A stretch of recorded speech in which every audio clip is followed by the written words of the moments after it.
यो नमः हरिः ओम्। ब्रह्मानन्दं परमसुखदं केवलं ज्ञानमूर्तिं द्वन्द्वातीतं गगनसदृशं तत्त्वमस्यादिलक्ष्यम् एकं नित्यं विमलमचलम् सर्वधी साक्षिभूतं भावातीतं त्रिगुणरहितं सद्गुरुं तं नमामि। नमो ब्रह्मादिभ्यो ब्रह्मविद्या साम्प्रदायकर्तृभ्यो वंश ऋषिभ्यो महाभ्यो नमो गुरुभ्यः। सर्वोपप्लवरहित प्रज्ञानघन प्रत्यगद्धो ब्रह्मैवाहमस्मि। अहं पदार्थरहितः सदाशिवसमारम्भा व्यासशङ्करमध्यमाम् अस्मदाचार्यपर्यन्ता वन्दे गुरुपरम्परा। हरिः ओम्। श्रीगुरुभ्यो नमः। हरिः ओम्। ॐ निर्भयानन्दाय विद्महे अचलपरिपूर्णाय धीमहि तन्नो परात्परः प्रचोदयात्। ॐ साईश्वराय विद्महे सत्यदेवाय धीमहि तन्नः सर्वः प्रचोदयात्।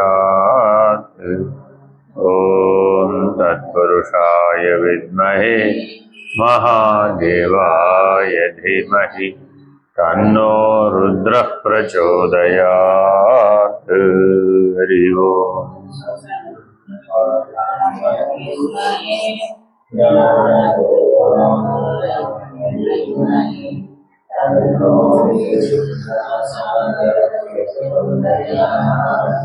వివేక చూడామణి 504వ ఉపదేశం.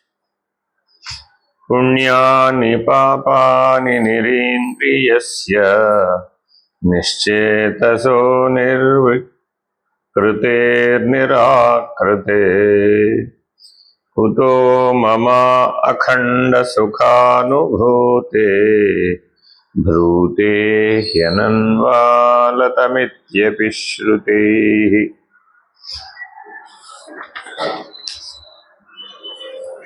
మనం ప్రవృత్తి నివృత్తి విచారణ చేసాం. ఎక్కడ దాకా వచ్చాం మనం? సోపాధికము, నిరుపాధికము, అలాగే పరమాత్మ యొక్క లక్షణాలను విచారణ చేస్తున్నాం. అఖండం, అనంతం, అచలం, అసంగం, స్వయం ప్రకాశకం, నిరుపాధికం, నివృత్తి, శాశ్వతాఖండ అచల నివృత్తి. ఎంతవరకు నివృత్తి అయ్యా అంటే ఎంతవరకు నివృత్తి అంటే వెనక్కి తీసుకోవడం, ప్రవృత్తి అంటే దానిముడి పడిపోవడం, ప్రవృత్తి అంటే దానిముడి పడిపోవడం, నివృత్తి అంటే స్వరూపంలోకి వెనక్కి తీసుకోవడం. స్వరూపంలోకి ఎంతవరకు వెనక్కి తీసుకోవాలయ్యా అంటే అసలు కదలిక లేనటువంటి స్థితి వరకు వెనక్కి తీసుకోవాలి. అంటే మొదలు కదలిక ఎక్కడ ప్రారంభమైందో ఆ కదలిక కంటే ముందుకి తీసుకోవడానే నివృత్తి మార్గం అంటారు. అంటే మానవ జీవితం కానీ దేంతో ప్రారంభమవుతుంది? తల్లి గర్భంలో కదలడంతో ప్రారంభమైంది. ఇంకా కదులుతూనే ఉంది. ఇంకా తర్వాత ప్రాణం కదిలింది, తర్వాత మనసు కదిలింది, తర్వాత శరీరం కదిలింది, తర్వాత పుట్టుగా వచ్చింది, ఆ తర్వాత పెరిగేడు, బాల్యం, యవ్వనం, కౌమారం, వృద్ధాప్యం. ఎన్ని చెప్పినా అన్ని కదలికల పేర్లే. పుట్టింది మొదలు పోయింది కాక మొత్తం ఏదన్నా చెప్పనివ్వండి, అదంతా కదలికల వలన జరిగినటువంటి పరిణామ ఫలితమే అనాలి కదా. కదలకుండా కూర్చుంటే ఏమైనా పరిణామం వస్తుందా? రాదుగా. కాబట్టి ఎవరెన్ని కథలు చెప్పినా, ఎవరి జీవన కథలు ఎన్ని చెప్పినా అవన్నీ కూడా కదలికలు తప్ప ఏముందయ్యా? కదిలితేనే కదా ఏ ఆత్మకథ చెప్పినా. కానీ ఆత్మకు కదలిక లేదు, ఆత్మ చైతన్యానికి ఏ కదలిక లేదు. అది అచలం, అది కేవల ఆత్మ. అది సృష్టి కంటే ముందుంది, విశ్వానికంటే ముందుంది, శరీరానికంటే ముందుంది. ఆ ముందున్నది కదలటం లేదయ్యా. దానికి ఏ పాపపుణ్యాలు లేవు. కదిలితేనే కదా పాపపుణ్యాలు. అసలు ఏమైనా చేస్తేనేగా పాపమో పుణ్యమో. ఒక రాయికి పాపమా పుణ్యమా అంటే కదులుతుంది, అది కదలదు కదా. కదలని రాయికి పాపమా పుణ్యమా?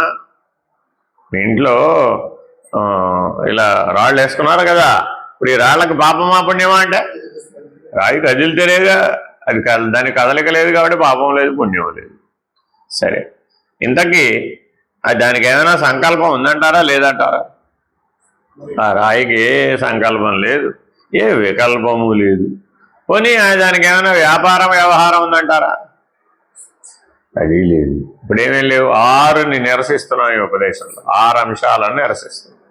ఆ 6 లేవు అని చెప్పడానికే ఈ ఉపదేశం. ఏమేమిటవి? పాపపుణ్యములు లేవు, సంకల్ప వికల్పాలు లేవు, వ్యాపార వ్యవహారములు లేవు. ఈ 6 ఏదైతే లేదో వాడే ముక్తుడు. ఈ 6 లేనివాడెవరండి? ముక్తుడు. ఈ 6 ఉన్నవాడెవడండి? బద్ధుడు. ఈ 6 ఉన్నవాడు ఏమంటారు? బద్ధుడు. ఇప్పుడు మనం అందరం బద్ధులమా ముక్తులమా? ఈ 6 ఉంటే బద్ధులే. సో బద్ధుడు ఎవరయ్యా? బంధం ఎవరికి ఉందయ్యా? నాకు బంధం లేదండి, నేను స్వేచ్ఛగా ఉన్నానండి, నేను హాయిగా ఉన్నానండి, నేను సుఖంగా ఉన్నానండి, నేను ఆనందంగా ఉన్నానండి. ఇలా ఎన్నో మానవుడు తన జీవితం గురించి, తన గురించి ఎన్నో లక్షణాలు, వివరాలు చెప్తూ ఉంటాడు. ఎలా ఉన్నారమ్మా? బాగున్నాడు. ఇంకా ఎలా ఉన్నారు? గట్టిగట్టిగా. అప్పుడే ఆనందంగా ఉన్నానండి. ఇంకా ఎలా ఉన్నావు? స్వేచ్ఛగా ఉన్నాడు. ఇంకా ఎలా ఉన్నావు? మళ్ళీ అడుగుతూనే ఉన్నాడు. అడుగుతూ ఉంటే ఇలా ఎన్నో తన జీవితం గురించి విశేషాలు, విశేషణాలు చెబుతూ ఉన్నాడు. సరే, ఇవన్నీ కదిలితే వస్తున్నాయంటావా, కదలకుండానే వస్తున్నాయంటావా? అయిపోయింది. కదిలితే మరి అప్పుడు 6 లక్షణాలు వచ్చేస్తాయి. ఏమిటవి? పాపపుణ్యాలు, సంకల్ప వికల్పాలు, వ్యాపార వ్యవహారములు. మరి 6 బంధస్వరూపాలే. ఈ 6 ఉంటే నువ్వు బద్ధుడివే. మరి కదలకపోతేనే ఈ 6 ఉండవు. అంటే ఎలాంటి స్థితిలో నువ్వు స్వరూప జ్ఞాన నిష్టలో ఘనీభవించి ఉండాలి అంటే ఉదాహరణ చెప్తా. ఇప్పుడు నీళ్లు కదులుతాయా లేదా? సహజంగా కదులుతాయి. నీళ్లు గడ్డగడితే కదలవు, అంతేనా కదా? అలాగే చైతన్యం గడ్డగట్టింది అనుకోండి, అప్పుడేమైంది? ఘనీభవించిన చైతన్యం కదలదు. మామూలుగా ఉన్న చైతన్యం అయితే నీళ్ళలాగా, గాలిలాగా కదులుతూనే ఉంటుంది. కాబట్టేగా మనం కదులుతున్నాం. మన శరీరంలో 70% నీళ్లు, 10% గాలి, 10% ఆకాశం, 10% మట్టి, ఒక్క 1% ఈ మొత్తం మీద అన్ని కలిపి అగ్ని. ఆ 1% అగ్నికి ఆకలికి తట్టుకోలేక నానాయి ఆగిపిడిపోతుంది. అసలు అగ్ని శాతం ఎంతంటే ఈ శరీరంలో ఓన్లీ 1%. పంచభూతాలు కదా, అందులో 70% ఏంటి? నీళ్లు. కదులుతాయా కదలవా? కదులుతూనే ఉంటాయి అవి. వాయువు కదులుతుంటుందా కదలదా? 10% వాయువు అండి, 10% వాయువు, 10% ఆకాశం. 90 అయిపోయింది అక్కడికి. మిగిలిన 10%లో 9% మట్టి అంటే కంకాళం, మన ఎముకలు ఉన్నాయే, అది 9%. ఇంకా మిగిలిందంతా 1%. ఆ 1% అగ్ని, ఆకలి. ఇది పంచభూతాల కాంబినేషన్ మన శరీరంలో. పంచభౌతిక దేహం అంటున్నాం కదా. మరి పంచభౌతిక దేహం కదులుతోనా కదలలేదా? అన్నీ కదిలిపోయేవే. అందులో కదలని 10% ఆకాశం. కదలని ఏంటండి? 10% ఆకాశం. ఆ ఆకాశ లక్షణంతో కనుక మనం ఉన్నట్లయితే ఈ మిగిలిన 4 కూడా కదలకుండా ఉంటాయి. ఆ ఆకాశ లక్షణంతోనే కనుక ఉన్నట్లయితే ఎప్పుడు ఈ మిగిలిన 4 కదిలేవి అయినప్పటికీ కూడా అవి కదలని ఘనీభవించినటువంటి చైతన్య స్థితిలోకి చేరుకుంటాయి. అలా ఉన్నట్లయితే నీకు పాపపుణ్యాలు లేవు, సంకల్ప వికల్పాలు లేవు, వ్యాపార వ్యవహారములు లేవు. సరే, పుణ్యపాపములు పరబ్రహ్మమునకు లేవు, పరమాత్మకు కూడా లేవు. పరమాత్మకు కేవల నిర్వికల్పానందమే, ఎందుకని ఆయన సంకల్ప వికల్పాలు లేవు. పరబ్రహ్మానికి పుణ్యపాపాలు లేవు. కాబట్టి ఆ పుణ్యపాపముల వలన వచ్చినటువంటివి సుఖ దుఃఖాలు. మన జీవితంలో ఏ సుఖమైనా ఏ దుఃఖమైనా ఇప్పుడు అనుభవిస్తున్నామంటే దానికి కారణం ఏంటి? మన ఖాతాలో ఆల్రెడీ ఉన్నాయి పుణ్యం పాపం. అవే ఇప్పుడు మనకి సుఖం దుఃఖం రూపంలో అనుభవించబడుతున్నాయి. కాబట్టి దాన్ని ఖాళీ చేయకుండా ఇది తగ్గిద్దామంటే తగ్గిపోతుందంటవా? ఇదేమిటయ్యా అంటే వేరు పురుగు పడితే వేరు దగ్గర మందు వేయాలంటవా, చెట్టు పైన మందు వేయాలంటవా? వెయ్యాలి. కానీ మనం ఇప్పుడు ఎక్కడేస్తున్నామయ్యా అంటే సుఖ దుఃఖాలను పోగొట్టుకోవడానికి పైన చెట్టు పైన మందు వేస్తాం. అప్పుడు మరి తగ్గుతుందా? పురుగే తాత్కాలికంగా తగ్గినట్టు కనబడుతుంది, తిన్న కదా. డాక్టర్ గారి దగ్గరికి వెళ్తే ఓ ల్యాబ్ రిపోర్ట్ తీసి అంతా బాగానే ఉన్నాయండి అంటాడు. అంతా బాగానే ఉన్నాయని సర్టిఫికేట్ ఇచ్చి నీకు ఇంటికి పంపించిన తర్వాత మళ్ళీ నెల రోజుల తర్వాత వెళ్తే అదేమిటి నెల రోజుల క్రితం బాగానే ఉన్నావు కదా, ఇప్పుడు ఈ నెలలో ఏం చేసుకొచ్చావు అంటాడు. మరి ఈ నెల రోజులు ఏం చేశాడు? ఇప్పుడు ఏమైనా ప్రత్యేకంగా చేశాడా? లేదు. ఖాతాలో ఉన్నవి కాలాన్ని అనుసరించి బయటకి వచ్చేసినాయి.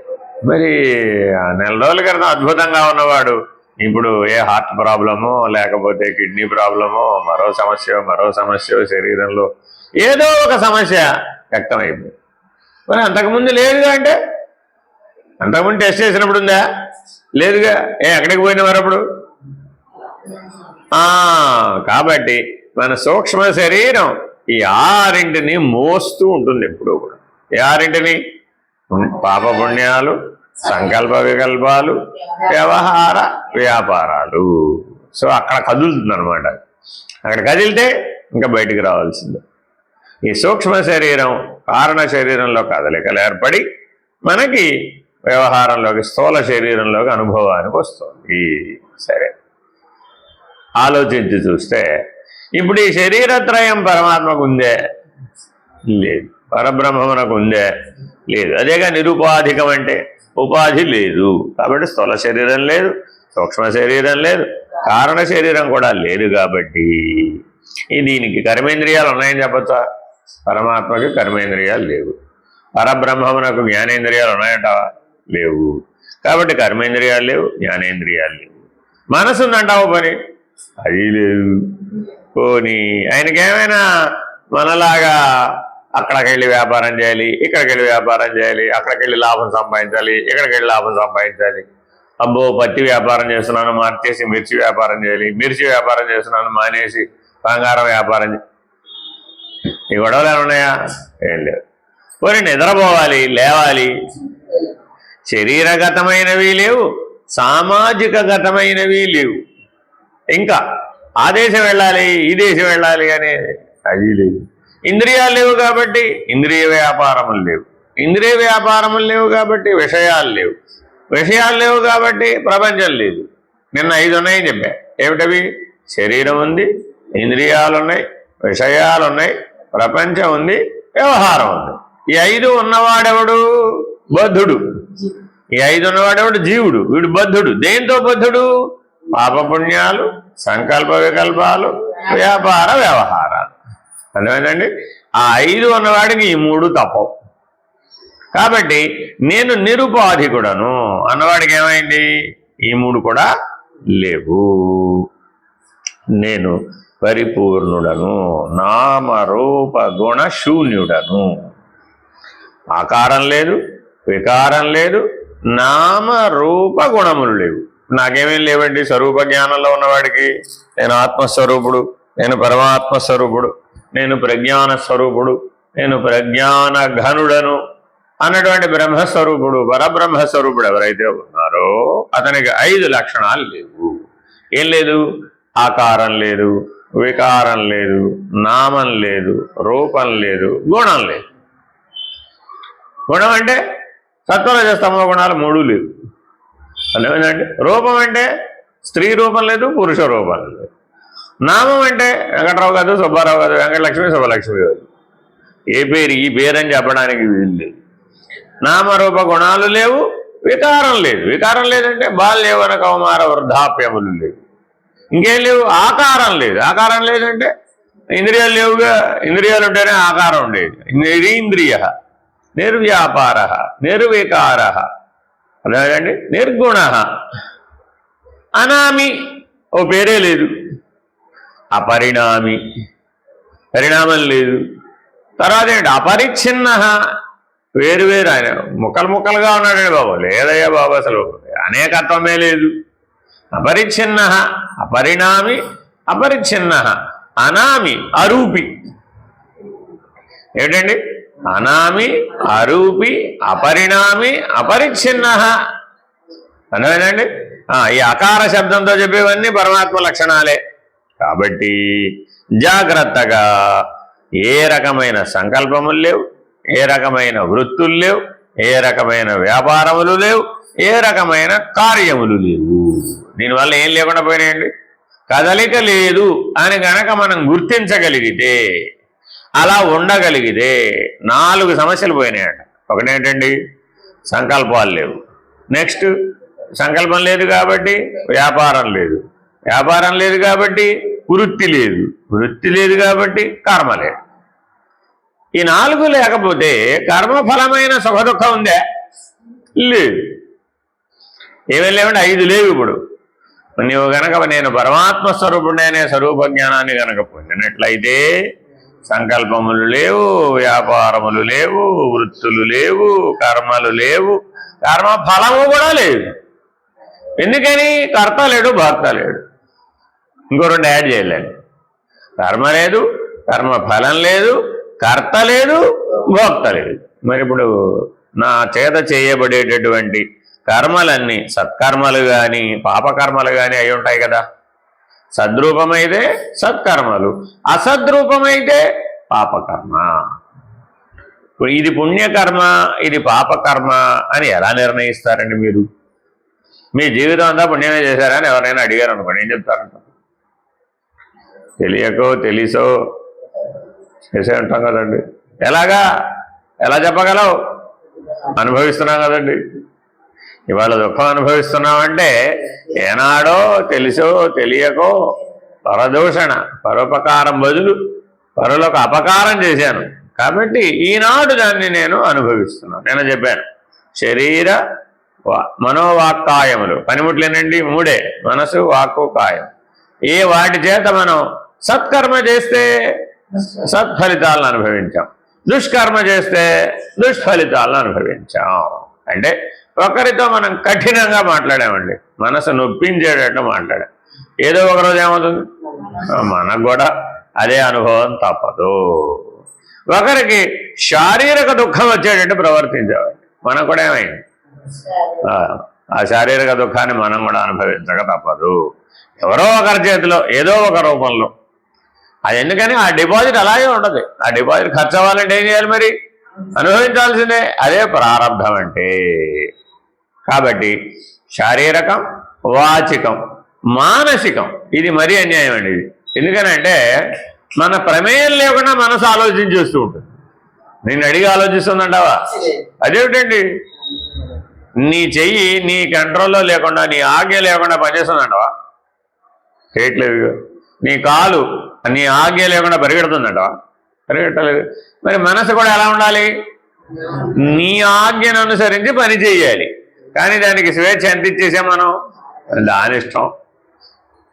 ఎప్పుడైతే దాని ఇష్టం అన్నావా ఏం చేసింది? నీ ప్రమేయం అసలు అడగటల్లా. అది ఆలోచించమంటావా వద్దంటావా అని అది అడగటల్లా. అసలు అది ఆలోచించేసి అంతా ఫలితాన్ని పొందేసిన తర్వాత నువ్వు గ్రహిస్తున్నావు. కానీ మరి అప్పటికి సత్కర్మో దుష్కర్మో జరిగిపోతుంది కదా. మరి ఉదాహరణ చెప్పారు దాన్ని. అలాగా ఒకరింటో దొంగతనం చెయ్యాలి ఫలానాప్పుడు అని ఒకడు అనుకున్నట్టు, చేయలేదట. ఆలోచించాడు అంతే, అంతే, ఇంతకుమించి ఏమీ లేదు. ఆ ఆలోచనకి ఫలితం వచ్చేస్తుంది. ఎలాగా? మనోరూపంలో, మనసులో సంకల్ప వికల్పాత్మకంగా నీకు దుఃఖం వచ్చేస్తుంది.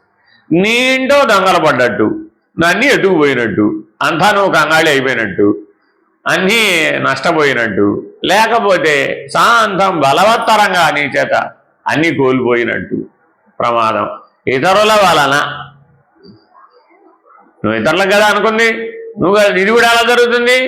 ఇతరుల వలన నువ్వు టెన్షన్ పడిపోతుంటావు. ఎవడో ఏదో ఇవ్వాలి, వాడు ఇవ్వడు టైంకి, ఎప్పటికి ఇస్తాడో తెలియదు, ఏం చేస్తాడో తెలియదు, ఇస్తాడో లేదో తెలియదు, ఇవ్వకపోతే పని అవ్వదు. నువ్వెవరి దగ్గర అప్పు తీసుకుని వాడికి ఇచ్చావు, మరి వాడి మీద ప్రేమతో. వీడేమో నాకివ్వలేదు అంటుంటాడు వీడు, వాడేమో నీకు ఇవ్వడం. ఏమైపోయినట్టు ఇప్పుడు? ఎందువల్ల వచ్చింది ఈ గొడవ? ఇప్పుడు మనోభూమికలో జరిగిపోయింది. అర్థమైందండి? మరి ఇప్పుడు ఆ తగాదంతా పడాలా వద్దా? నువ్వు పడాల్సిందే. ఆ మానసిక దుఃఖాన్ని అనుభవించాల్సిందే నువ్వు, అంతే. ఒకడిని ఎవడో ఏదో విమర్శించదా, వాడి ఈసారి కనపడప్పుడు వాడి సంగతి చెప్తాను అనుకున్నావు, అంతే. ఇంతకుమించి ఎక్కువేం అనుకోలేదు. వాడిని ఏదో తూర్పార పట్టేద్దాం, వాడిని ఏదో బాగా విమర్శించి జల్లెడ పట్టేద్దాం, వాడిని అడిగేద్దాం అని అనుకుంటావా లేదా? ఆవేశం వచ్చినప్పుడు ఇవన్నీ వస్తాయా రావా? ఇవన్నీ ఎక్కడ జరిగిపోయినాయి? ఇప్పుడు ఆ మనోభూమికలో జరిగిపోయినాయి. ఏం జరిగిపోయింది ఇప్పుడు? జరగలే భూమి మీద, ఆ జీవితంలో సంఘటన జరగలేదు, కానీ మనోభూమికలో జరిగిపోయినట్టే, వాక్ అనే భూమికలో జరిగిపోయినట్టే, శరీరం అనే భూమికలో జరిగిపోయినట్టే. కాబట్టి ఆ తత్ఫలితాన్ని మనం అనుభవించక తప్పదు.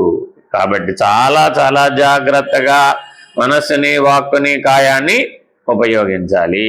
సత్కర్మలో మాత్రమే ప్రవేశపెట్టాలి, దుష్కర్మలో ప్రవేశపెట్టకూడదు, దుర్లక్షణాలతో ఉండకూడదు, దుశ్చింతన చేయకూడదు. ఏ రకంగా నీకు మాలిన్యం అంటినా ఆ మాలిన్యం నువ్వు కడగవలసిందే. ఇప్పుడు వ్యాపారం, దీని ఇలా అంటడాన్ని ఏమంటారు? వ్యాపారం అంటారు. మనస్సు స్థాయిలోనూ అంటుతోంది, వాక్కు స్థాయిలోనూ అంటుతోంది, శరీరం స్థాయిలో కూడా అంటుతోంది. మరి అంటిందాన్ని ఏం చేయాలండి? సంగహ అంటితే ఏమైపోయినప్పుడు? సంగహ విదిలించుకోవాలి. మరి అసంగహ అవ్వాలి. మరి అవ్వాలంటే మరి ఎలాగా? ఆ ప్రారంభానుభవం అనుభవించాల్సిందే, కర్మానుభవం అనుభవించాల్సిందే. అర్థమైందండి? ఇంతకీ భార్య గారు భర్త గారిని తిట్టొచ్చా? భర్త గారు భార్య గారిని తిట్టొచ్చా? తల్లిదండ్రులు పిల్లల్ని తిట్టొచ్చా? పిల్లలు తల్లిదండ్రులను బాధించవచ్చా? ఈ పాత్రలు ఏవి అక్కడ లేవు. ఏ మనుషులకైనా ఉన్నవేమిటి? మనసు, వాక్కు, కాయము, శరీరం, అంతే. పాత్రలన్నీ అక్కడ కల్పితం. ఎవరెవరిని బాధించారన్న విషయం లేదు అక్కడ. ఒక మనిషి మరొక మనిషిని బాధించేసాడు. ఒక మనస్సు, ఒక వాక్కు, ఒక కాయం, మరొక మనస్సు, మరొక వాక్కు, మరొక కాయాన్ని కారణం ఏదైనా ఉండవచ్చు కాక. అది సకారణం అండి, నా కాబట్టే బాధించాను అయినా సరే. అది నిష్కారణం అండి, అయినా సరే. నిష్కారణంగా బాధించాడు అనుకోండి, ఇంకా ఎక్కువ సమస్య అవుతుంది. సకారణమే, డాక్టర్ గారి దగ్గరికి వెళ్ళావు, ఆయన ఇంజక్షను ఆపరేషను చేసాడండి, సకారణమేనా కాదా? కావాలని చేశాడంటావా? తెలియదా? మనసు, వాక్కు, కాయము వాడకుండా ఎలా చేశాడు? వాడేగా చేశాడు. కాబట్టి కొన్ని పనులు చేసే వాళ్ళకి ముక్తి మోక్షం లేదు అని ధర్మశాస్త్రం చెప్తుంది. ఎందుకని? అక్కడ నాకు అంటలేదన్నా అంటి తీరుతుంది, ఏదో ఒక రూపంలో అంటేస్తుంది. వాడికి మానసిక శాంతి ఉండదు. ఎందుకని? ఈ బాధ, ఆ పేషెంట్ పడతాడే బాధ, ఆ బాధ భావ రూపంలో వాడిని అంటేస్తుంది. వీడేం చెల్లించినట్లుగానే ఉన్నప్పటికీ భావ రూపంలో వాడి లోపల బలపడిపోయి మానసిక అశాంతిని అనుభవిస్తాడు. అందుకని ఎటువంటి వృత్తి చెయ్యాలయ్యా? ఈ అంటకుండా ఉండే వృత్తులే చెయ్యాలి, కానీ అంటే వృత్తులు చేయకూడదు. Very very important. దానికో అదేనమ్మా, అదే అంటే సమస్య చెప్తున్నాడు, సమస్యకు పరిష్కారం కూడా చెప్తాడు. ఇప్పుడు బొగ్గులు వ్యాపారం చేస్తున్నామమ్మా, అంటకూడదంటే అది కూడా అలాగా తెల్ల బట్టలు వేసుకుని బొగ్గులు వ్యాపారం చేస్తున్నాం, ఏమవుతుంది? ఎక్కడవుతాడు? నడుతుంది. మసి అవ్వకుండా బొగ్గులు వ్యాపారం చేసి చూద్దాం. ఇది బొగ్గుల వ్యాపారం ఎవరు చేయమన్నారు? పూల వ్యాపారం చేయొచ్చు కదా. తెల్ల బట్టలు వేసుకుని పూల వ్యాపారం చేయాలి కానీ తెల్ల బట్టలు వేసుకుని బొగ్గుల వ్యాపారం చేసి అంటకూడదంటే కుదురుతుందా? అలా ఇలాగా ఎన్నో రకాల సమస్యలు మన కళ్ళ ముందు ఉంటాయండి. ఇవన్నీ జీవితంలో ఎలా వచ్చినాయి? మరి ఇవి ఎవడోడు చేయాలి కదండి. ఆ చేయని ఎవడోడు చెయ్యాలి కదండి. సరే, ఆ చేసిన వాడికి మరి అనుభవం వస్తుందా రాదా? అది వచ్చేస్తుంది.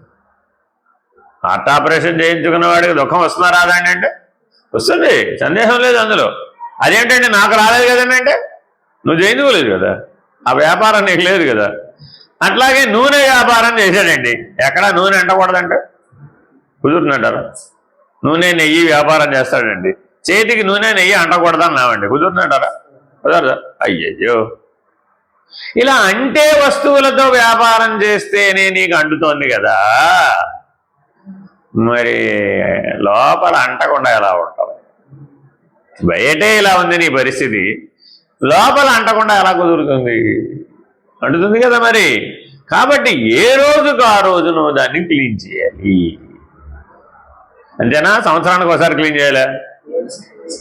అంతేనా కదా? బొగ్గుల వ్యాపారమో, నువ్వుల వ్యాపారమో, నూనె వ్యాపారమో, నెయ్యి వ్యాపారమో చేసావండి, ఎప్పటికప్పుడు చేయగడుకోవాలంటవా? సంవత్సరానికి ఒకసారి చేయగడుకోవాలంటవా? అంతేనా? వాళ్ళు ఎంత జాగ్రత్తగా ఉంటున్నాడు చూడండి. ఏం నేర్పుతున్నాడట మనకి? నాయన ప్రతిరోజు క్లీన్ చేసుకోవాలి. కాబట్టి మనసును ఉపయోగించావంటే తప్పక అంటుతుంది, వాక్కును ఉపయోగించావంటే తప్పక అంటుతుంది, శరీరాన్ని ఉపయోగించావంటే తప్పక అంటుతుంది. కాబట్టి జీవుడు ఈ మూడింటిని వాడాలా అక్కర్లేదా? వాడాలా అక్కర్లేదా? ప్రజ్ఞాన ఘనంగా ఈశ్వర చైతన్యంగా పరమాత్మ చైతన్యంగా ఉన్నాడు, అప్పుడు వాడక్కర్లేదు. అదే జీవ చైతన్యంగా దిగి వచ్చాడు కిందకి, ఎప్పుడప్పుడు రావాల్సిందేగా.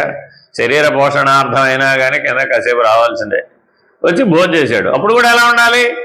పరమాత్మ చైతన్యంగానే ఉండాలి. ఏదో విసర్జన ప్రక్రియకి వెళ్ళాడు, అప్పుడు పరమాత్మ చైతన్యంగానే ఉండాలి. ఏదో స్నాన ప్రక్రియకి వెళ్ళాడు. ఎంతసేపు ఉంటుంది నీ పర్సనల్ డ్యూటీ? 24 గంటల్లో 1 గంట ఉంటుంది, మహా అయితే 2 గంటలు ఉంటుంది. మరి మిగిలిన 22 గంటలు విజ్ఞాన ఘనంగా సద్ఘనంగా ఉండొచ్చుగా, అప్పుడు అంటలేదుగా. ఇప్పుడు ఈ 2 గంటలలో అంటిందాన్ని ఆ 22 గంటల్లో కడుక్కోవచ్చుగా, చాలా టైం ఉందిగా. నీ వ్యాపారం, నీ వ్యవహారం, నీ సంకల్పం, నీ వికల్పం, నీ పుణ్యం పాపం అంతా కూడా శరీరం ప్రాణం మనస్సు స్థాయికి దిగొచ్చి చేస్తేనే కదా. ఆ దిగొచ్చి చేసేది 2 గంటల సమయానికి తగ్గించుకోలేమా? అంతే అసలు చేస్తుంది చూడండి మీరు కావాలంటే. మిగిలిన సమయం అంతా ఊరికే కాలక్షేపం తప్ప నిజానికి నువ్వు చేస్తున్నది అక్కడ ఏమైనా ఉందా? ఏం లేదు. మనసు 2 గంటల కంటే ఉపయోగించమ్మా, అంతకంటే ఏ గొప్ప పని చేస్తున్నావో ఏమి లేదు. ఆ వంకాయ కూర ఆ టెంకాయ కూర చేయడానికి 2 గంటలు చాలా ఎక్కువ, అంతే కదమ్మా. అంతకుమించి ఏం చేస్తున్నావు? కిచెన్ వ్యవహారమే కదా, అంతకుమించి ఏముంది? ఒక గృహిణి ఉందండి, కిచెన్ వ్యవహారం, లేదు కుటుంబ వ్యవహారం, 2 గంటల కంటే ఏముంది అంటాడు. మొత్తం మీద 2 గంటల కంటే అసలు నీకు పని ఉంది? ఏమీ లేదు. వాక్కు 2 గంటలు కంటిన్యూస్గా మాట్లాడుతున్నావు, అంతకంటే ఏముందో? ఏం విశేషమైనటువంటి సిద్ధాంతాన్ని బోధిస్తున్నామా? మీ శ్రీవారికో, మీ పిల్లలకో, లేకపోతే మీ పక్కింటోడుకో, ఈ పక్కింటోడుకో, ఆ పక్కింటోడుకో ఏం బోధించినా కూడా అద్వైత సిద్ధాంతం కంటే గొప్ప సిద్ధాంతాన్ని మనం బోధిస్తున్నాం వాళ్ళకి? లేదే. పరబ్రహ్మమును గురించిన కంటే విశేషమైన దాని గురించి బోధిస్తున్నావా? మరి లేనప్పుడు ఇంకెందుకు మాట్లాడటం? వేస్ట్ కదా, మౌనంగా ఉండొచ్చు కదా. కానీ మనం ఎంతసేపు మాట్లాడుతున్నాం? మరి అంటుతుంది కదా. కాబట్టి ఏం చెప్తున్నాడు నాయనా? ప్రవృత్తి అంటే శరీరాన్ని, వాక్కుని, మనస్సుని వాడటం, ప్రపంచంలోకి వాడటం, వ్యవహారంలోకి వాడటం, విషయంలోకి వాడటం. మరి అప్పుడు అంటుతుంది కదా. పూలకి వాసన అంటుతుంది, నూనెకి అంటుతుంది, బొగ్గులకి అంటుతుంది. చూసుకోండి మీరు కావాల్సింది. 3 అంటే ఉపమానాలు చెప్పాడు. పూల వాసన, పూల వ్యాపారం వాడు ఉన్నాడు, వాడు చేయి కడుక్కుంటాడు అంటారు, కడుక్కుంటాడు. వాడు భరించలేడండి. మీరు కావాలంటే చూడండి, పూల వాళ్ళు నీళ్లు చల్లుతూ ఉంటారు కదా, ఏకంగా చేయి కూడా కడుక్కుంటాడు. సామ్యంగా అతీతంగా ఉండలేడు. ఆ పూల వాసన అంటుకుని భరించలేని దశకి చేరిపోతుంది. ఎందుకని సత్వగుణమే, కానీ నువ్వు భరించలేవు, నువ్వు గుణాతీత స్థితికి సంబంధించిన వాడు. నూనె వ్యాపారమే, అవునా కదా, ఇంటి ఆ షాపు నిండా ఆయిల్ డబ్బాలే, మరి వాసన వస్తుందా రాదా? ఉండి ఉండి ఉండి బట్టలు కూడా వాసన వచ్చేస్తుంది, చూసుకోండి మీరు కావాల్సి వస్తే, అవునా కదా. గ్యారేజ్లో వర్క్షాపుల్లో పనిచేస్తారు చూడండి, వాళ్ళు ఎప్పుడు ఆయిల్స్తోనే పనిచేస్తారు. ఏం చేస్తారు, డ్రెస్ వేరే, ఇక్కడికి వెళ్ళగానే డ్రెస్ మార్చి ఆ డ్రెస్ వేసుకుంటాడు. అలా మార్చుకున్నప్పటికీ వాడి ఇంటికి వేసుకొచ్చేటువంటి ఈ చర్మానికి ఆ ఆయిల్ వాసన అంతా అంటేసి ఇంటికి వచ్చి వాడు స్నానం చేయకపోతే వాడిని వాడే భరించలేడు, అవునా కదా. మరి బొగ్గుల వ్యాపారి, వాడి పరిస్థితి అంతే. అలాగా ఈ 3 గుణాలు, ఈ 3 పనిముట్లు నిన్ను బంధించి వేస్తున్నాయి, సంఘీవయ్యేట్టు చేస్తున్నాయి, వ్యాపారంలోకి వెళ్ళేట్టు చేస్తున్నాయి, వ్యవహారంలోకి వెళ్ళేట్టు చేస్తున్నాయి, సంకల్ప వికల్పాలు కలిగేట్టు చేస్తున్నాయి, సత్కర్మ దుష్కర్మ చేసేట్టు చేస్తున్నాయి, పాపపుణ్యాలు అయ్యేట్టు చేస్తున్నాయి. కాబట్టి వీటిలోంచి విడిపించుకునే మార్గం ఏమిటి? నివృత్తి మార్గం. ఎలాగయ్యా? సాధ్యమైనంత తగ్గించుకో కాదు, సాధ్యమైనంత తగ్గించి వ్యవహరించు. చాలామంది ఏమంటారు, కొద్ది కొద్దిగా సాధ్యమైనంత తగ్గించుకోండి అంటారు. ఇప్పుడు వీడేం చేశాడు, 24 గంటల్లో అరగంట సేపు మౌనంగా ఉంటాడు, అరగంట సేపు ధ్యానం చేస్తాడు, అరగంట సేపు జపం, అరగంట సేపు చేసి అబ్బా నేను చాలా సాధన చేశానండి. అరగంట సేపు చేస్తే 23.5 గంటలు అడ్డుకోవట్లే. అక్కడ ఎలా కడుక్కుంటావు? అలా కడుక్కోవడానికి వీలు కాదు కదా. ఆలోచించండి, ఏ పూటకు ఆ పూట ఎలా కావాలంటే అలాగా కడగాలంటే కడగడానికి వీలవుతుందా? అవటం లేదుగా. మరి అర్థమైందండి. చాలా జాగ్రత్తగా కనుక మనం ఆలోచించినట్లయితే ఈ అంటుకోవడం అన్న వ్యవహారం చాలా చాలా ప్రమాదం, పునర్జన్మకు కారణమవుతుంది. అలా ఎప్పుడైతే పునర్జన్మకు కారణమైందో మరల శరీరం అవసరమే, మరల మనోవాక్కాయములు అవసరమే, మరల వ్యవహారం అంతా అవసరమే, మరల ప్రారంధం అంతా అవసరమే, మరల కర్మ ఉపభోగం నశామ్యతి, కర్మ ఉపభోగేన నశామ్యతి. శామ్యతియా నశామ్యతియా? అసలు యాక్చువల్గా శామ్యతి, కర్మను అనుభవిస్తే లేకుండా పోవాలి. కానీ ఇప్పుడేమైంది, అంటడం వలన నశామ్యతి అయిపోయింది. వాస్తవానికి ఒక జన్మ ఎత్తాం మనం, ఆ పూర్వజన్మ కర్మ ఉన్నాయి, ఇక్కడ అనుభవిస్తే అయిపోవాలి అసలు లెక్క ప్రకారం, అంతేనా కాదా? కానీ అలా అవ్వలేదే. ఎందుకు అవ్వలేదట? రోజులో 2 గంటలు పనిచేసి 22 గంటలు శుభ్రం చేస్తే వాడికి అంటదు, అంతేనా కాదా? 22 గంటలు పనిచేసి 2 గంటలు శుభ్రం చేస్తే గెట్ అవుతుంది? అవదు. ఇప్పుడు మనం ఏం చేస్తున్నామట, రివర్స్ ఇస్ ది ప్రాసెస్. 22 గంటలు అంటేటట్టుగా వ్యవహరిస్తున్నాం, 2 గంటలు ఏదో కృష్ణారామ కృష్ణారామ అంటూ దేవుడి ముందు కూర్చుని కడిగే ప్రయత్నం చేస్తున్నాం.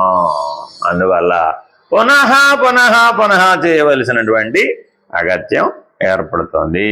కాబట్టి ఇంతకీ దీని అంతటికీ అర్థం ఏం తెలిసింది? ఇప్పుడు అంతరింద్రియాల ద్వారా చేసిన, బాహ్యేంద్రియాల ద్వారా చేసిన అవన్నీ క్రియారూపం కనుక అయినాయి అంటే తప్పక అంటుకుంటాయి. నిష్క్రియారూపంలో ఉంటే అంటుకో. అర్థమైందండి? మనలో 2 రకాల పద్ధతులు ఉన్నాయి. కొన్ని ఏంటి, అసలు అమల్లో పెట్టాం, అసలు ఆలోచించాం, అసలు అమల్లో పెట్టాం. వాటి వల్ల ఏమైనా ప్రమాదం ఉందా? ఏమి లేదు. అర్థమైందండి? ఉదాహరణ చెప్పనా, ఎప్పటికైనా నేను వజ్రాల వ్యాపారం చేయాలని అనుకుంటున్నాను అని ప్రతి ఒక్క మానవుడు అనుకుంటున్నాడా? అనుకోవట్లేదా? ఎందుకని? నిష్క్రియారూపం, అసలు ఆ సంకల్పం లేదు, ఆ వికల్పం లేదు, అటువంటి క్రియ కూడా లేదు. మరి ఇప్పుడు వాడికి వజ్రాల వ్యాపారం గురించి ఏమైనా అంటిందా? అంటలేదు. కాబట్టి నీ ఆలోచన పరిధిలోకి రానటువంటివి నీకేమైనా అంటినాయా? అంటలేదు. నువ్వు చేయని పనులకు ఫలితాలు ఏమైనా వచ్చినాయా? రాలేదు. నువ్వు గుమ్మడికాయ కూర చెయ్యాలని అనుకోలేదు అన్నప్పుడు గుమ్మడికాయలు ఎందుకు కొంటావు? కొననప్పుడు ఎందుకు వండుతావు? వండనప్పుడు ఎందుకు తింటావు? తింటే కదా కాళ్ళ నొప్పులు వచ్చేది. గుమ్మడికాయ గురించి ఆలోచించగానే కాళ్ళ నొప్పులు వచ్చేసినాయి అన్నట్టు. ఆలోచిస్తేనే కాళ్ళ నొప్పులు వచ్చేది. ఎవరి అన్యాయం పాడుగాను. గుమ్మడికాయ అనంగానే కాళ్ళ నొప్పులు వచ్చేస్తాయా? వస్తాయి. ఎక్కడొస్తాయి? అంతరింద్రియాలలో వచ్చేస్తాయి. అక్కడ వచ్చిందే ఇక్కడ వస్తుంది. కాబట్టి ఇప్పుడు అక్కడ అంటిందా అంటలేదా? అంటేసింది. అసలు నీ గుమ్మడికాయల గురించి ఆలోచన లేదు, అసలు కొనలేదు, తినలేదు, ఆ నొప్పులు రాలేదు, మరి నిష్క్రియారూపం కదా, అప్పుడు ఎక్కడా లేదుగా. కాబట్టి జీవ చైతన్యానికి సంబంధించినటువంటి దాన్ని ఈశ్వర చైతన్యంతో కనుక పూర్తిగా మనం నింపేస్తే ఈ సృష్టిని, ఈ జైవుణ్ణి, ఆ జగత్తుని, జగజ్జీవేశ్వరులేగా మూడు, ఈ మూడు పరమాత్మ చైతన్యమే అనే దృష్టిని కనుక మనం పూర్తిగా నింపేసామనుకోండి, అప్పుడు శరీరం ఎక్కడుంది, అప్పుడు ఇంద్రియాలు ఎక్కడున్నాయి, అప్పుడు అంతరింద్రియాలు ఎక్కడున్నాయి, బాహ్యేంద్రియాలు ఎక్కడున్నాయి, వాటికి విషయాలు ఎక్కడున్నాయి, వాటికి ప్రపంచం ఎక్కడుంది, వాటికి వ్యవహారం ఎక్కడుంది? అంత పరమాత్మే, అంతా బ్రహ్మమే, కొనదంతా బ్రహ్మమే అనేటటువంటి దృష్టిని, నిర్ణయాన్ని కనుక ఏనాడైతే కలిగి ఉన్నామో అప్పుడు ఇదంతా ఏమైపోయింది? సంస్కార బీజములన్నీ రద్దయిపోయినాయి. అసలు సంస్కారం అనే బీజమే లేదు. ఆ సంస్కారం అనే బీజం లేని వాడికి అది తోస్తుందా? తోయదు కదా, అసలు తెలియదు వాడికి. అర్థమైందండి? జాగ్రత్తగా గమనించాలట. శుక మహర్షి పుడుతూనే బ్రహ్మజ్ఞానంతో పుట్టాడు. అర్థమైందండి? ఎప్పుడూ దిగంబరుడే, ఆయనకి శరీరమే వస్త్రం, ఇంకో మరో వస్త్రం వేసుకోవాల్సిన అవసరం ఆయనకి రాలేదు జీవితం మాత్రమే. అలాగే బతికేసాడు అంతే. మరి అప్పుడు ఆయన వెళ్ళిపోతూ ఉన్నాడు అంతే. ఆయన వెళ్ళిపోతూ ఉంటే దేవతాకాంజలు ఎవరో భూమి మీదకి దిగొచ్చి ఎక్కడో స్నానం చేస్తున్నారు. వాళ్ళ పనిలో వాళ్ళు ఉన్నారు. వాళ్ళు ఈయన్ని చూశారు కానీ ఈయన వాళ్ళని చూడలేదు. అదేమిటండి అంటే ఆయనకి ఆ తెలివి లేదు, బాహ్యస్పృహ లేదు. ఎవడో ఏమిటో, ఎక్కడున్నారో, ఏం చేస్తున్నారో, వాళ్ళు దేవతలా, మానవులా, రాక్షసులా, ఆయనకి సంబంధం లేదు. ఇలా జగజ్జీవేశ్వరత్రయంతో సంబంధం లేకుండా సదా బ్రహ్మనిష్ఠుడై ఉన్నటువంటి శుక మహర్షికి అసలు ఏమీ తెలియదు. సరే, ఆ విషయం వాళ్ళకి తెలుసు, అంతేనా కాదా? ఎందుకని? ఆయనకి తెలివి ఉంటేగా, అసలు బాహిర్ముఖమైన తెలివే లేదు. కాబట్టి ఆ శుక మహర్షే కదా, ఆయన బ్రహ్మజ్ఞాని, ఆయన చూసి మనం కంగారు పడక్కర్లేదు అనుకున్నాం. ఇందులో ఆయన వెనకాల పుత్ర వ్యాస భగవానుడు మహర్షి వస్తున్నాడు. ఆయన శరీరం మనలాగా బట్టలు కట్టుకుని ఉన్నాడు, గృహస్థాశ్రమం కదా. మరి ఈయనేమో సన్యాసాశ్రమం, కాబట్టి ఆయన బట్టలు కట్టుకోకపోయినా ఆయనకు తెలియదు. ఈయన గృహస్థాశ్రమం. గృహస్థాశ్రమం అంటే అర్థం ఏమిటంటే శరీరం పైన వస్త్రం కట్టుకోవడమే గృహస్థాశ్రమం. మన లెక్కలో గృహస్థాశ్రమం అంటే ఏమిటి? పెళ్లి చేసుకోవడం, పిల్లల్ని కంటాం, ఇల్లు కట్టుకోవడం, ఇంకా అదంతా కాదమ్మా గృహస్థాశ్రమం అంటే. శరీరం పైన శరీరాభిమానం కలిగి వస్త్రాన్ని, మరో వస్త్రాన్ని ధరించడమే గృహస్థాశ్రమం. ఆయన శరీరం పైన వస్త్రం కట్టుకుని ఉన్నాడు కాబట్టి, ఆయన వస్తున్నాడు కాబట్టి మనం వెంటనే మనమే జాగ్రత్త పడాలి. ఆయనతో పక్కకి తప్పుకున్నారు వాళ్ళు. అర్థమైందండి? కాబట్టి సన్యాసికి నువ్వు ఎదురు వెళ్ళినప్పుడు నువ్వు తప్పుకున్నా తప్పుకోకపోయినా వాడికి ఏమి ఆ తెలివి పంచి, ఆయన అసలు గుర్తించడు, ఎవడొచ్చాడు ఎవడపోయాడు, ఆయనకి తెలివి ఉండదు. అదే గృహస్థు గుర్తిస్తాడు, అంతే తేడా. కాబట్టి గుర్తిస్తే సంస్కార బీజాలు పడతాయి. ఆ గుర్తింపు లేకుండా చిద్ఘనం, చైతన్య ఘన స్థితిలో, పరమాత్మ అనేటటువంటి స్థితిలో గనక జీవించినట్లయితే మనసు లేనటువంటి పరబ్రహ్మము నేనే అయి ఉన్నాను అని కేవల పరబ్రహ్మానందాన్ని గనక అనుభవించేటటువంటి స్వరూప స్థితిలో నిరవధిక ఆనందము, అనంతము. దానికి ఆ స్థితికి ఏమీ బ్రేక్ లేదు. ఎందుకని? ఇంద్రియాలు పనిచేస్తే అసలు లోపల లేవు, బయట లేవు, నిరీంద్రియ. కాబట్టి ఆ మహాగ్ని యందు, ఆ జ్ఞానాగ్ని ఇలా వస్తున్నట్లా జ్ఞానాగ్ని, ఆ బ్రహ్మనిష్ట వలన జ్ఞానాగ్ని లభించి ఈ మొత్తం అగ్నిలో కట్టెలు దగ్ధమైపోయినట్లుగా అన్ని జన్మలలో ఉన్నటువంటి ఖాతాలన్నీ రద్దయిపోయి, అన్ని పుణ్యపాపములు, అన్ని సంకల్ప వికల్పములు, అన్ని వ్యాపార వ్యవహారములు కూడా అగ్నిలో కాలినటువంటి కట్టెల వలె ఈ బ్రహ్మనిష్ట అనే జ్ఞానాగ్నిలో దగ్ధమైపోయినాయి. కాబట్టి అతనికి ఏమీ లేవు, నిశ్శేషముగా దహించబడిపోయింది. అర్థమైందండి? ఏ ఒకటన్నా మిగిలితే మళ్ళా పునరావృత్తి తప్పదు. అట్టి విజ్ఞాని పుణ్యమును కోరి పుణ్యకార్యములను చేయడు. ఇప్పుడు అటువంటి బ్రహ్మనిష్ఠుడు, పరబ్రహ్మ నిర్ణయం కలిగిన వాడి దగ్గరికి వెళ్ళి అడిగాం, ఏమంటే కార్తీక మాసం రోజు మీరు శివారాధన చేస్తున్నారా, చేయడం లేదా, పుణ్యం కదా అంటే ఏమంటాడు? అని 365 రోజులు ఒకటే, 24 గంటలు ఒకటే. అసలు దేశము, కాలము అనేది స్ఫురిస్తేగా వస్తువు, ఈ మూడు స్ఫురిస్తే కదా ఈశ్వరుడి మీద అదేమిటి పంచామృతాలతో చేస్తే ఆ ఫలితం వస్తుందట, గంధ నీళ్ళతో చేస్తే ఈ ఫలితం వస్తుందట, విభూతి నీళ్ళతో చేస్తే ఆ ఫలితం వస్తుందట, బెల్వాలతో పూజ చేస్తే ఈ ఫలితం వస్తుందట, కమలాలతో పూజ చేస్తే ఆ ఫలితం. ఏమైనా పని దానికి? ఎందుకు లేదు? లేదుగా, అసలు ఇవేమీ లేవు వాడికి, వాడి ప్రపంచమే లేదు. అసలు ఇన్ని వస్తువులు ఉన్నాయని వీటితో చెయ్యాలని, వాటి వలన ఫలితం వస్తున్నాయని చెప్పాలంటే ఇంద్రియాలు కదిలితేనే కదా, సంకల్పాలు కదిలితేనే కదా, వ్యాపార వ్యవహారాలు కదిలితేనే కదా, పాప పుణ్యములందు అపేక్ష ఉంటేనే కదా. కష్టపడి పుణ్యాన్ని సంపాదించాలండి, దానం ఎందుకు చేయాలండి? కష్టపడి పుణ్యం సంపాదించాలండి. అబ్బా ఏం చేసుకుంటామే? మళ్ళా సుఖాన్ని అనుభవిస్తాను. మళ్ళీ ఏం చేస్తామే? మళ్ళీ పుణ్యం సంపాదిస్తాం. మళ్ళీ ఏం చేస్తావు? మళ్ళీ ఊరి నీ గోలపాడుగాను. ఇప్పుడు 100 జన్మల నుంచి అదేగా చేసావు. నీ గత 100 జన్మల నుంచి ఏం చేసావయ్యా? ఇదేగా చేసావు.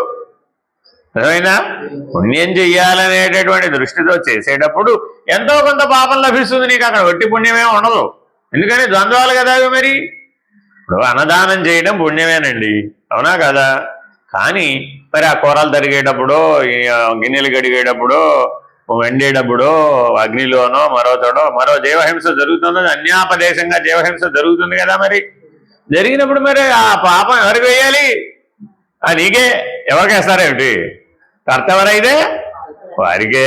వంకాయ కూర చేసిందండి ఇవిడ, 1 కిలో వంకాయలు తరిగిందండి, 4 వంకాయల్లో పురుగులు వచ్చినాయి. ఏం చేస్తుంది? తరిగితేనే కదా తెలిసేది, తరగకుండానే తెలుస్తుందా? మరి తరిగినప్పుడు అది కూడా కట్ అయిపోయింది. ఇప్పుడు ఏం చేయాలి? అయ్యో అనుకుంది, అనుకున్నప్పటికీ జరిగిపోయింది కదా. మరి అప్పుడు దుష్కర్మే కదా. మరి అప్పుడు దానికి ఆ పాపం వేయాల్సిందే కదా. ఇంట్లో ఉన్నారమ్మా, మీరు గృహిణిగా ఉన్నారు, చాలిళ్ళు బూజంతా దులిపేయాలా వద్దా? మరి పాపం కదా. వద్దింకలన్నీ పారేయాలా, పంపించాలా వద్దా బయటికి? బల్లులు పంపించాలా వద్దా? పిల్లులు పంపించాలా వద్దా? అయ్యయ్యో, మరి సకల జీవులలో పరమాత్మ లేడా? మరి ఎలా చేసావమ్మా? కాబట్టి నీ ఇంటి క్షేమం కోసం, నీ గృహంలో ఉన్న శౌచం కోసం, శౌచం పుణ్యం కదా. మరి ఆ పుణ్యం అంటే సుఖం కదా. మరి ఆ పుణ్యం చేసేప్పుడు ఈ అపుణ్యం కూడా జరుగుతుంది కదా. మరి దానికి ఫలితం వద్దా? దానికి కూడా వేయాల్సిందే. దీనికి ఎలా సుఖమో దానికి ఎలా దుఃఖమో. కాబట్టి అసలు కదిలేవంటే చాలయ్యా బాబు, నీకు పాప పుణ్యాలు తగులుకుంటాయి, అలాగే సంకల్ప వికల్పాలు తగులుకుంటాయి, అలాగే వ్యాపార వ్యవహారాలు తగులుకుంటాయి. అవేమీ లేనటువంటి జీవన్ముక్త స్థితిలో ఉండాలి. ఈ 6 లేనివాడెవడో వాడే జీవన్ముక్తుడు. ఎందుకని వాడికి ఆ భ్రాంతి లేదు, అపపుణ్యాల భ్రాంతి లేదు, ఇంకేం లేదు, సంకల్ప వికల్పాల భ్రాంతి లేదు, వ్యాపార వ్యవహారాల భ్రాంతి లేదు. ఏమయ్యా కుంభమేళకి వెళ్ళాలి కదా, నాకు అర్థం కాదు. ఏమిటి నాకు అర్థం కాదు? ఏం ఆత్మజ్ఞానం అంటే కుంభమేళకి వెళ్ళలేదు, నాకు అక్కర్లేదు, వెళ్ళక్కర్లేదు. ఎందుకని? వెళ్ళొస్తే ఏమిటి వస్తుంది? అయితే పాపం వస్తుంది, అది పుణ్యం వస్తుంది, అంతే కదా. రెండులో ఏదో ఒకటి వస్తుంది, అంతేనా కాదా? లేదు 2 రావచ్చు, మిశ్రితం కూడా రావచ్చు. మరి వాడిని అనుభవించేది కూడా ఎవరు? అనేక కుంభమేళ వెళ్ళొచ్చారండి అంటున్నాడు ఏమిటి? మరి ఎంతగా ఎన్నిసార్లు చెప్పుకుంటాడు ఏమిటి?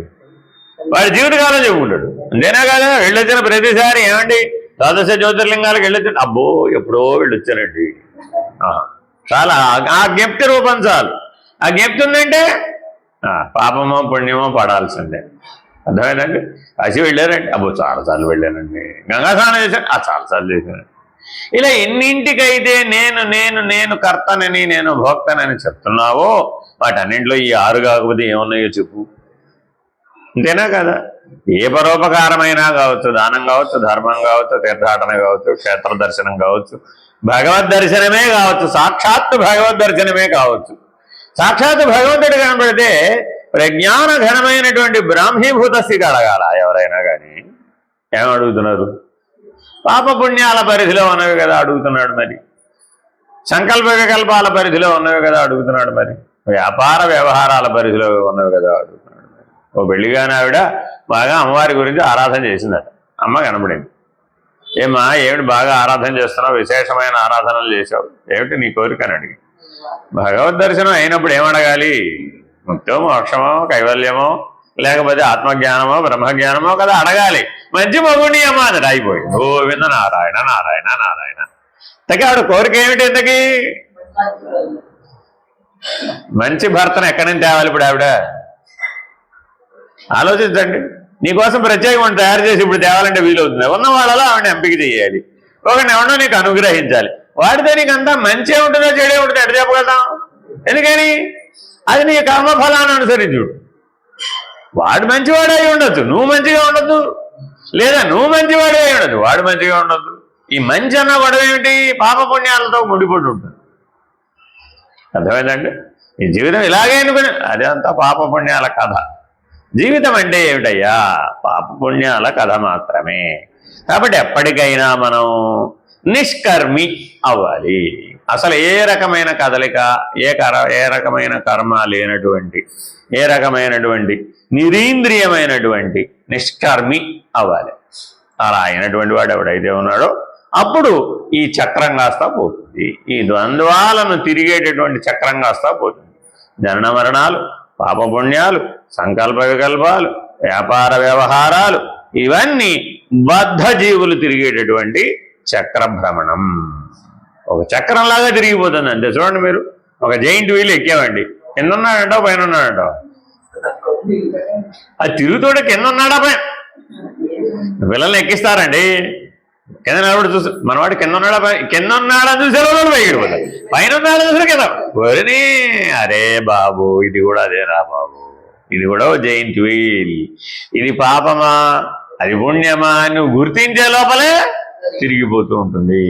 ఇది సుఖమా అది సుఖమా అనే లోపల దుఃఖం వచ్చి పడిపోతుంది. ఇది దుఃఖమా అది దుఃఖమా అనే లోపల మళ్ళీ సుఖం వచ్చి పడిపోతుంది. ఇది ఒకదాని మీద ఒకటి, ఒకదాని మీద ఒకటి చక్ర భ్రమణంగా తిరిగిపోయి మనల్ని బద్ధజీవులుగా చేస్తున్నాయి. కాబట్టి మనం ఎప్పటికైనా ఏమవ్వాలి? వీటిని అధిగమించి ముక్తి జీవుల స్థితికి చేరుకోవాలి.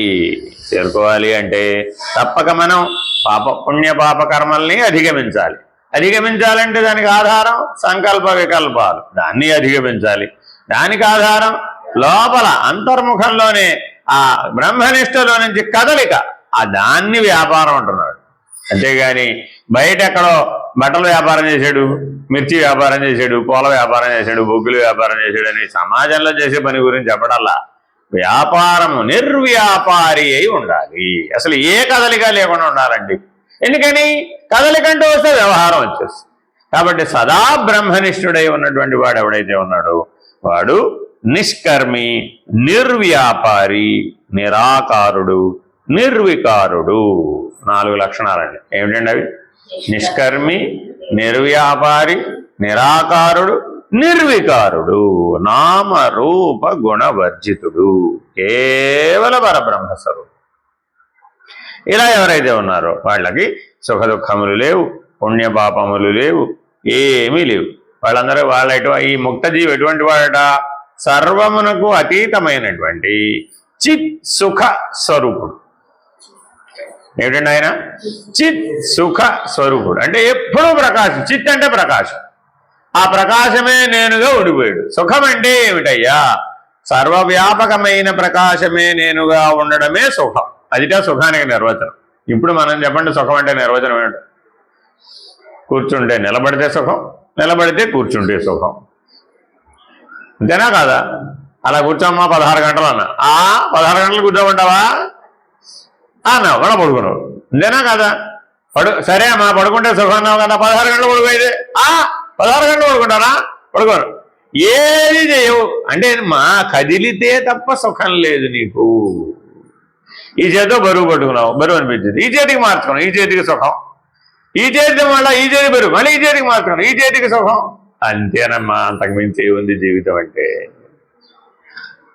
కాబట్టి ఈ ద్వంద్వాలన్నీ ఒకదాని తర్వాత ఒకటి వచ్చిపోతూనే ఉన్నాయి. ఎప్పటి వరకు వస్తాయి? నువ్వు నిర్వ్యాపారం అయ్యేదాకా, నిర్వికారి అయ్యేదాకా, నిరాకారి అయ్యేదాకా, నిష్కర్మి అయ్యేదాకా, సర్వాతీతమైనటువంటి చిత్ సుఖ స్వరూపుడు, కేవల ప్రకాశమే నేనని ఊరకొనటం వచ్చేదాకా. ఏం చేస్తానండి ఇప్పుడు ఆయన? అక్కడ ఊరకుంటాడు. ఈ ఊరకుండు వాడే ఉత్తమ యోగి. ఎవరయ్యా ఈ ఉత్తమ యోగి? నేను కేవలం బ్రహ్మనిష్ఠుడను, కేవలం ప్రకాశాన్ని మాత్రమే అని ఊరకున్నవాడెవడో వాడే వీటన్నింటినీ ద్వంద్వాలనన్నింటినీ అధిగమించినటువంటి వాడు. యత్తత్ర కించిత్ పశ్యత్య నాన్వాగతస్తేన భవత్యనంగోహ్యయం పురుషః. దేనిని కాచుతున్నాడో దానితో సంబంధించి ఉండుట లేదు. ఈ మాట మొదట్లో కూడా చెప్పాడు. అన్ని కదలికలు దృశ్యంలాగానే కదా. ఏ కదలికైనా ఎక్కడ మొదలైంది? దృశ్యంతోనే. నేను దానికి సంబంధించిన వాడిని కాదు అనగానే అది పోయింది. ఏను కొనుక్కుందాం, నాకెందుకు, పోయింది వెంటనే. నేను కొనుక్కుందాం అయ్యో ఏమైంది, అయిపోయింది, ఇక అయిపోయింది. ఎంతసేపట్లో జరిగిపోయింది ఇప్పుడు ఇది సంబంధం? సెకండే. ఏను కొనుక్కుందామని అనిపించిందండి. అనిపిస్తే దృశ్యం వచ్చిందా రాలేదు? ఏను వచ్చేసింది. కొనుక్కుందామన్న విషయం రాగానే ఇప్పుడు ఏమయ్యావు? ఇంకా దాని గురించి ఆలోచించడం మొదలు పెట్టావు. రెండో ఆలోచన, ఇంకో దృశ్యానికి అవకాశం ఇచ్చావు అనుకో, వెంటనే ఏమైపోయింది? ఇంకా పెరిగిపోయింది. ఏనుగు ఎక్కడ దొరుకుతుంది? చిన్న ఏనుగు కొనుక్కుందామా, పెద్ద ఏనుగు కొనుక్కుందామా? బాగా పెద్ద ఏనుగు అయితే ఉపయోగమా, చిన్న ఏనుగు అయితే ఉపయోగమా? రోజు అది తొండంతో దీవిస్తే 10 రూపాయలు వస్తాయా, 100 రూపాయలు వస్తాయా? ఇలాగా ఆలోచనల మీద ఆలోచనలు అంటుకునే దశలో సంగత్వం దిశగా వెళ్ళిపోయినాయి. ఆ దృశ్యాన్ని మొదట్లోనే నిషేధిస్తే, అసలు ఏ దృశ్యము లేని స్థితిలో ఉంటే ఏ గొడవ లేదు. దాన్ని ఏమంటారు? అనన్వాగతం. ఏమంటారండి ఇది? అనన్వాగతం అంటే ఏమి అసలు ఏ కదలిక లేదు. అందుచే ఈ ఆత్మపురుషుడు అనంగుడు, ఏ అంగములు లేనివాడు అని బృహదారణ్యక ఉపనిషత్తు చెప్తోంది. అనన్వాగతం పుణ్యేన అనన్వాగతం పాపేన. ఆ పరబ్రహ్మము పుణ్యముతో కూడి ఉండుట లేదు, పాపముతో కూడి ఉండుట లేదు. కావున సిద్ధాంతం ఏమనగా, ఇంద్రియములు మనస్సు లేని నాకు పుణ్యపాపములు లేవు అని అనన్వాగత శృతి తెలియజేయుతుంది. అందుకే సకల ద్వంద్వరహితమైన పరబ్రహ్మము నేనే అయి ఉన్నాను, కేవల అఖండ ఆనంద రూపుడని భావము. హరి ఓం. శ్రీ గురుభ్యో నమః. హరి ఓం. పూర్ణమద పూర్ణమిదం పూర్ణాత్ పూర్ణముదచ్యతే పూర్ణస్య పూర్ణమాదాయ పూర్ణమేవావశిష్యతే. ఓం తత్సత్. ఓం శాంతి శాంతి శాంతి. హరి ఓం. శ్రీ గురుభ్యో నమః. హరి ఓం. నారాయణ నారాయణ.